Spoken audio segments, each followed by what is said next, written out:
প্রতিদিন বিকেলবেলা একটা জিনিস নিয়ে সবসময় চিন্তা করতে হয়, আর এই চিন্তার ভারটা আমার উপরেই বেশি থাকে। এই চিন্তার ভারটা আমি জানি যে প্রত্যেকটা ঘরেই আছে।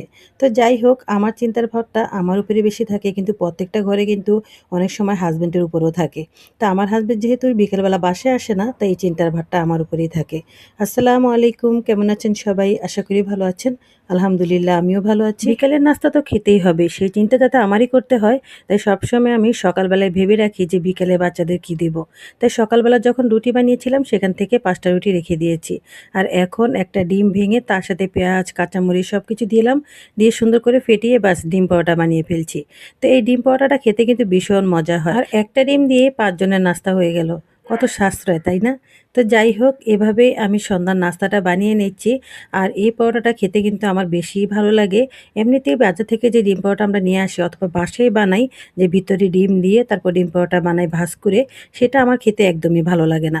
সেটা মনে হয় যেন রুটি দিয়ে আমি ডিম দিয়ে খাচ্ছি এরকম। যেমন বাসায় আমরা রুটি ভাজলে রুটি দিয়ে ডিম দিয়ে খাই, ঠিক ওরকম। তো যাই হোক, আর এভাবে ডিম পরোটা ভাজলে কিন্তু আমার কাছে খুবই ভালো লাগে। পুরো রুটির মধ্যে ডিম, পেঁয়াজ, কাঁচামরিচ সব কিছুই লেগে থাকে। এতে কামড়ে কামড়েই স্বাদ। বিশ্বাস করেন, একবার বানিয়ে দেখবেন কত মজা হয়। আমি তো এখন আর ওরকমভাবে ডিম পরোটা বানাই না। আমি বেশিরভাগ এইভাবেই ডিম পরোটা এখন বানাই। আর আমার বাচ্চারাও এভাবে খেতেই পছন্দ করে। তো যাই হোক, এখন বাসায় কয়টা রুটি ছিল বলেই বানাতে পারলাম। না হলে হয়তোবা আবার রুটি বানাতে হতো, তারপর বানাতাম। তো এইভাবেই আসলে আমার সংসারটা চলে। কারণ সবসময় আমি সকাল থেকেই চিন্তাভাবনা করি যে আজকে সারাটা দিন আমার কিভাবে কাটবে, আর আমার বাচ্চাদেরকে কি, কি খাবার দেব, আর কখন কোনটা দেব সবকিছু ডিসিশন নিয়ে রাখি। আমাদের মতো মেয়েদের হাসব্যান্ডরা কিন্তু বাহিরে অনেক পরিশ্রম করে। তারা যদি এরকমভাবে পরিশ্রম না করতো, এত কষ্ট না করতো, তাহলে হয়তো আমরা এই যে ভালো খাবার, ভালো পোশাক, ভালোভাবে চলাফেরা, ভালো বাসায় থাকা, এগুলো কিছুই হতো না। তো যাই হোক, ওদের জন্যই আসলে আমরা সবকিছুই করতে পারি, সব রকমের স্বাধীনতা পাই। তো এই স্বাধীনতা পেলেই হবে না, সেটা কাজে লাগাতে হবে।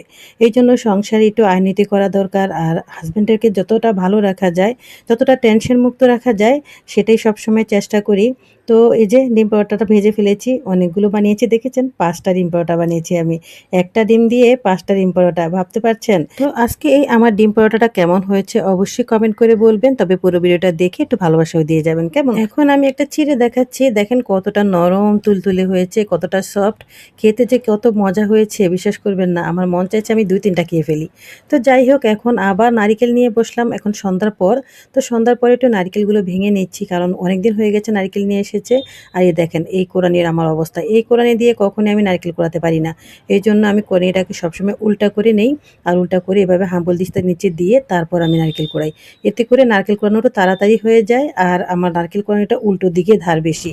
তো যাই হোক, আসলে বুদ্ধি থাকলে সব কিছুই করা যায়। তো এখন সবগুলো নারকেল কুড়িয়ে নিচ্ছি। এখানে সবগুলো নারকেল কোরাবো না, কিছু নারকেল আমি অন্য সিস্টেমেও রাখবো।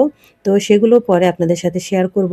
তো এই যে অনেকটা কুড়িয়ে ফেলেছি, আর নারকেলগুলো ভীষণ বড় ছিল, আর অনেক নারকেল হয়েছে। শীত চলে এসেছে, পিঠা নাস্তা খেতে হবে। তো আজকের ভিডিওটা এ পর্যন্তই। সবাই ভালো থাকবেন। আল্লাহ হাফেজ।